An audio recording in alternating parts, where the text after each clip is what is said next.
So I don't know if you guys watched the Game Awards this year, but it was a pretty big show for co-op games. I definitely watched it, but not from the comfort of my couch in Brooklyn. No, instead I got to see the show live in Los Angeles this year. It was an amazing experience seeing all the trailers live, getting to meet some fellow content creators, and I even got a photo with this guy. Yeah, no big deal, just the guy behind It Takes Two. It was such a good time, I even convinced Andrew to come out with me next year, though it didn't take much convincing there. Next year is looking like an insane year for co-op games, so you're gonna wanna be in the know, and this is the best place to start. So for the last time this year, let us fill you in on all the co-op games that came out last month, what co-op games are coming out in the next months, and any co-op news in between. That's right, it's the last co-op monthly for 2024, let's go out with a bang, shall we? And there's no better way to start that bang than with the remnants of 2024, the co-op games that released in December. We'll start off with a final PSA that Darktide officially released on the PS5 the 3rd of this month. While it was lacking in both content and meaningful progression at launch when we played it, the moment-to-moment action of Darktide hits with the best of them in the horde shooter subgenre. And now, 2 years later, it arrives on PS5 after so many updates, we have truly lost count. A good indication of the game's current state is its 82% very positive recent rating over the last 30 days on Steam versus its overall 70% mostly positive total rating. Could certainly be a great time to get in there and bring justice to the Emperor. Overthrown starts a run of early access drops in December. You might remember this one as a 1 to 6 player online city builder where the gimmick is building your town as quickly and chaotically as possible. They go so far as to allow you to literally throw buildings across the map, hence the name. Right now it has a mixed 69% positive on Steam, nice. Might be a title worth waiting a little while longer while it cooks in early access, but its fast-paced movement and physics-based antics sound like an interesting way to stand out in the overcrowded city building genre. Easily the biggest title releasing into early access this month is Path of Exile II, the much anticipated follow-up to what many would consider a cult classic. Was it worth the wait? Well, as of writing, it has over 69,000 Steam user reviews that put it at a 82% very positive, nice, and a mighty 87 on OpenCritic from reviewers. Those are some crazy numbers for an early access game, and I think that indicates the title is headed in the right direction. There's a pretty good chance we get the 1.0 midway through 2025, so Gabe and I will hold off until then, but this sounds like an early co-op game of the year contender. Let us know in the comments if you've hopped in and how it's playing in co-op. Wildwood certainly wasn't anticipated on the same scale as Path of Exile 2, but we here at The Bros have been waiting to see what happens with this little roguelite. It hit early access on the 9th and currently has 77% mostly positive reviews on Steam, a solid mark at this stage in the game. The objective is to steer your little cart through the woods while making decisions on your pathway you carve out of the forest. Do you take on a more dangerous path for greater rewards, or stick to simple resource gathering on a safer path? It sounds like a good time, and with local, online, and combo co-op, the devs have clearly considered cooperative play important from the start. This will remain a title we're keeping a close eye on as it works its way to 1.0 over the next year or two. The only non-port or early access title to release in the world of co-op that was of note was Mighty Morphin Power Rangers Rita's Rewind, so it had a lot of heavy lifting to do to keep the month afloat. Unfortunately, with a fair 70 from critics and a 58% positive mixed rating on Steam, I don't think it can shoulder the burden. It sounds like it's been hampered by a short runtime and underbaked game mechanics that will keep it from entering the hallowed halls of Shredder's Revenge territory.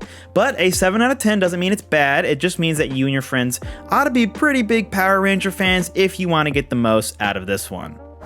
We already have a ton of great co-op games to look forward to next year, and some of those will be ready to play as early as January, so let's take a look. Hyperlight Breaker finally got a release date for its early access launch and will be hitting Steam on January 14th. This is a 3-player online co-op roguelike coming from the team behind Hyperlight Drifter. It's been one of our most anticipated titles, so we're both super stoked to finally get a chance to play it early next year. On the 28th, we're getting the latest in the Orcs Must Die franchise with Orcs Must Die Deathtrap. This is a 4-player online co-op title that's a mix of tower defense, roguelite, and third-person shooter. You get to choose from unique character classes that have different abilities and weapons, and yeah, this looks kinda cool actually. I've never played one of these games, but this is supposed to have that same goofy charm as the others, and it's definitely doing enough to pique our interest. Check it out on Steam and at spots later next month. The game we're most excited to play in January is Sniper Elite Resistance. This is a 2-player online co-op stealth and sniper title. As you can probably guess by the name, Sniper Elite is a long-running franchise, but we've actually only played the previous title. We had a really good time with it though. It's rare to have a straightforward co-op campaign nowadays, and these games totally nail it. Resistance is set to come out on January 30th for all platforms bar the Switch, and it's coming to Game Pass as well. As we close out the year, we also close out the first year of having a Patreon for the channel. Shout out to all our patrons, you help keep our humble 2-man team afloat. We've tried our best to give the best value possible, we've changed our prices since starting, added more content, and are always looking for ways to grow as a community. If you want to be a part of that and receive these perks, we'd love to have you for 2025, but you're going to hear about this throughout every single monthly, so I don't want to spend too long on it. Let's get back to our final show of the year. We have a decent amount of news to report this month, a ton from the Game Awards of course, so let's kick off the news block with updates on released titles. The Outlast Trials recently got a slew of new content with its Project Breach update. This update kicks off Season 2 of the game and brings with it a new trial, new rig, new enemy types, cosmetics, and much more. The storyline seems to revolve around a character who previously escaped the trials, which sounds really cool. I really like how they're handling the live service aspects here. If you bounce off the game, this might be a good time to jump back in. So, just curious, who else had Post Malone showing up in Hunt Showdown on their 2024 bingo card? Just me? Okay, seriously, who could guess that Post Malone is a big fan of Hunt Showdown of all games, and that would result in the next update for the game being Post Malone's Murder Circus? The new in-game event adds several new enemies, a new location for bounty hunt missions, new traits, and a special battle pass. What I love about this update is that Post Malone is like a legitimate fan of this game. Just look at him react to the battle pass real quick. Yo, this is crazy. Are you kidding me? Quartermaster these boys? Anyways, aside from the Post Malone stuff, Hunt Showdown is coming to Game Pass, which I think is huge. We dove back in for the recent 1896 overhaul and genuinely had such a good time with it, so I highly recommend checking out the game on Game Pass if you're subscribed.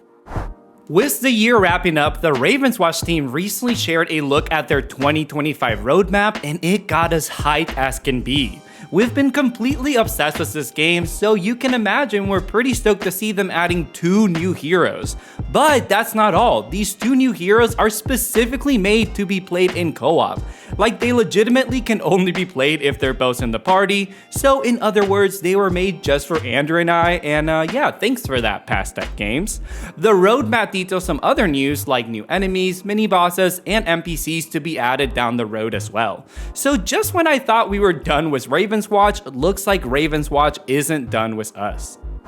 Forever Skies is an ambitious survival game where you explore a post-apocalyptic Earth via your trusty airship, and its latest update adds 4-player online co-op. The game is still in early access, but it's cool to see them follow up on that promise of a co-op mode.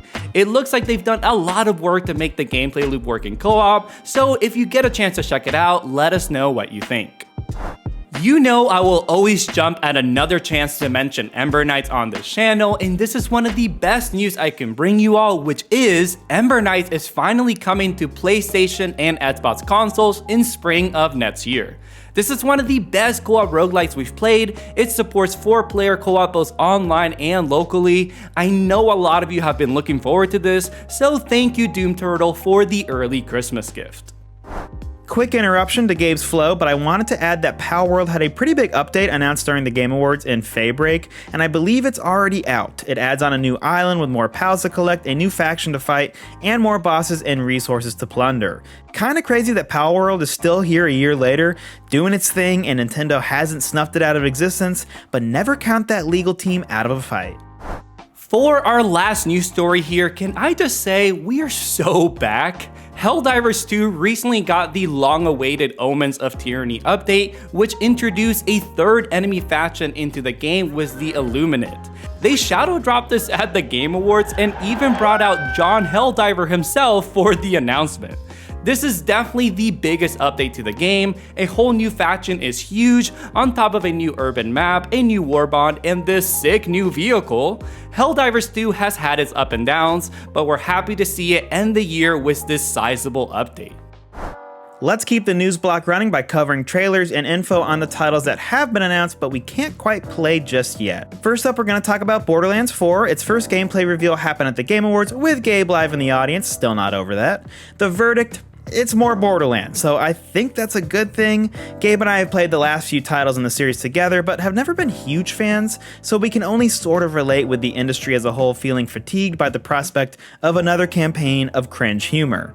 I'm willing to give this the benefit of the doubt. Tiny Tina's wasn't our cup of tea from a co-op perspective, but definitely did its part in changing up the formula and improving the humor of it all, and the visuals may not blow anyone away, but I didn't think they looked that bad, so we'll see. Love it or hate it, Borderlands 4 is going to be one of the biggest co-op releases of 2025 either way, and your boys are going to be there to cover it. One of the other biggest co-op titles of the upcoming year is Dying Light the Beast. We got another trailer that introduced the main antagonist with a sizzle reel of gameplay to top off the trailer. Most importantly though, we now know the sequel is coming in the summer of 2025. Probably a smart move to tag yourself in that window instead of the February to March window like everyone else. We missed out on Dying Light 1 and instead tried out 2, much to ours and our commenters' dismay. The follow-up felt like a step back in many people's eyes, including our own, but it sounds like the Beast is making direct fixes to the scope and its co-op mechanics, our two biggest complaints. That leaves me really excited to try this out, and now we don't have to wait too long to do exactly that. Killing Floor 3 also dropped a chunky gameplay trailer to coincide with its release date, hitting that March 2025 window I just lamented about. But that doesn't mean we're not excited for this. The previous titles have gained a loyal fanbase, and we love a good horde shooter. With 6-player online co-op, we can get the whole squad in and then some. That's a cool differentiation from the usual 3 to 4 you see in these games. Fingers crossed that Killing Floor has its ducks in a row. I genuinely can't remember the last time I played a horde shooter that dropped without server or bug issues or just a lack of content. I hope Killing Floor 3 is the one. As you may know, Gabe and I sometimes can't help but dabble in the occasional PvEVP or multiplayer title here with the channel, and Mecha Break is a great example of that. We played it earlier this year during its open beta test and liked what we played. After approximately 100 trailers, we now know that they're aiming for a spring 2025 window to drop the title, and we're both excited to get in there and see if it continues to shape out to be a good one. Den of Wolves got its first gameplay look during the Game Awards, and friends, I think we're going to be cooking with this one. This is the team behind the first 2 Paydays and GTFO, so they got the sauce, and now they're adding a cyberpunk setting to it, which can only be a good thing. The co-op world needs a new heist title to take it by storm, and I trust this team more than anyone to do it, but it might still be a while. The flashy trailer ended with an early access tease at 2020 blank. I'm going to delusionally assume 2025, while also putting it out into the ethos for 10 Chambers to invite us over to give the title a playtest. Comment below like, I don't know, a money bag emoji or something to help us conquer the algorithm and grab their attention. Finally, let's wrap up this news block with all the new co-op game announcements. The first being Ultimate Sheep Raccoon. If this outrageous name sounds familiar, it's because you're probably thinking about Ultimate Chicken Horse, a party game from the same studio. Chicken Horse is a classic party game among some of my closest friends, where you try to finish a platforming level while placing traps to hinder your friends. Sheep Raccoon looks to bring a similar chaotic energy, supporting 8 players both online and locally. But instead of platforming, it's a bike racing game where you build the course as you go. I think it's an ingenious evolution of this concept, and I'm super stoked to play it on Steam sometime next year. We've always talked about doing a best cozy co-op games list video, and I think Cappy Castaway would easily top that list. This is a 2-player local co-op adventure game that sees you play as Cappy and Crow as you solve puzzles and help out other locals of the island. It features the same composer from A Short Hike, one of my favorite game soundtracks, and another great cozy game. No release date was given, so be sure to wishlist the title on Steam to keep up with any news on it. As I said at the start, the Game Awards was full of great co-op announcements this year, starting with Chaora. This is the next game from the team behind Core Keeper, so it's exciting to see them follow that up with another co-op title. Chaora is an 8-player online co-op sandbox title where every pixel is yours to shape, mine, and build with. It looks like it'll feature different classes and some RPG combat too. This time around, the game is being published by Shucklefish, a huge indie publisher and developer, so I'm happy to see this team moving up in the gaming world. No release date was given, so again, hit that wishlist button, people. Thick as Thieves is an upcoming PvEvP stealth game, and if you're a fan of the channel, you know I love PvEvP games. A couple years ago, we actually tried a stealth title similar to this called Hood, Outlaws, and Legends. Sadly, it was pretty awful. I have a lot more faith in Thick as Thieves as it's coming from a legendary developer, Warren Spector, who's basically the godfather of the immersive sim genre. The game is basically that. It's an immersive sim stealth game but multiplayer, and that sounds pretty sick to me. No date was given, so you know the drill, hit 'em up on Steam. This next title actually got a pretty big reaction in the audience, myself included. Turok Origins is an upcoming third-person action title, a surprising revival for this long-running franchise. I mean, everyone loves dinosaurs, so can you blame me for being low-key hyped?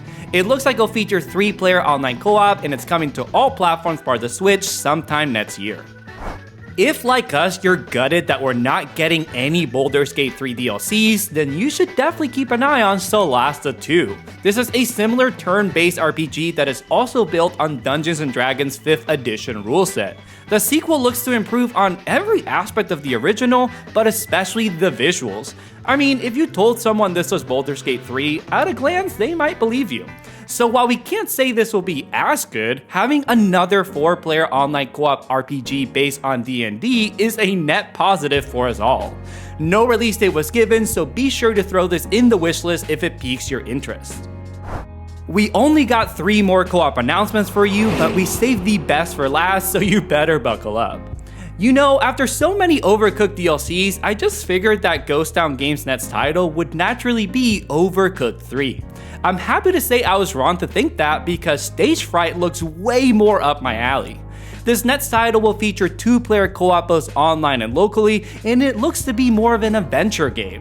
The trailer didn't show a ton of gameplay, but Steam details the game will place a focus on puzzles, solving escape rooms, and more challenges of the mind versus challenging your fingertips. I'm super stoked for this. The art style looks great, and coming from a seasoned co-op developer, this is bound to be a hit. Undoubtedly one of the biggest, if not the biggest co-op announcement of the night was the reveal of Hazelight's follow-up to It Takes Two, Split Fiction. Our boy Joseph Fares remains committed to bringing us banger co-op experiences, and Split Fiction isn't looking to buck the trend. Similar to It Takes Two, we can expect a mind-blowing amount of gameplay variety. The premise here follows 2 writers who get sucked into the same simulation, bringing their stories to life. One writer is focused on sci-fi while the other writes fantasy. And so the game will bounce between various sci-fi and fantasy levels. The best part is we don't have to wait long as the game is set to hit all platforms bar the Switch on March 6. Joseph Fares himself told me this game kicks ass, and he's not one to bluff, so I think we're in for a real treat with this one. But wait, we have one more co-op announcement? What could possibly be bigger than Split Fiction? Well, what I'm about to describe to you might be the most dream scenario game for Andrew and I, except it's real. Elden Ring Night Reign is an upcoming 3-player online co-op roguelike spin-off. Yeah, that might be the most insane sentence I've ever said on this channel. I genuinely can't believe this is real, and while I had some concerns at first, the more I've learned about this game, the more excited I am for it. I won't dive into everything, but one aspect that has me super excited is how much they're leaning into the co-op aspect of the game. They've designed bosses with co-op in mind, new abilities, and even some new mechanics, all revolving around co-op. If you're a longtime viewer, you know Andrew and I are huge fans of From Software, so this truly is a dream game for us. And with that, it's our final monthly for the year of 2024. This has become a favorite series for not just you guys, but for us too. We love delivering all this news on co-op games so that you guys have your wish list full and you know exactly what you're going to play next with you and your best friends. If you enjoyed it, be sure to like, comment below that money bag, shout out to Dinna Wolves, get us in on that playtest, or, subscribe for more. And of course, consider joining our Patreon. We really are just a two-man team. We'd love to help to keep the channel going into 2025 and well beyond that. Either way, hope you guys had a great holidays, enjoyed your Christmas, have a happy New Year's, and we'll catch you on the next one.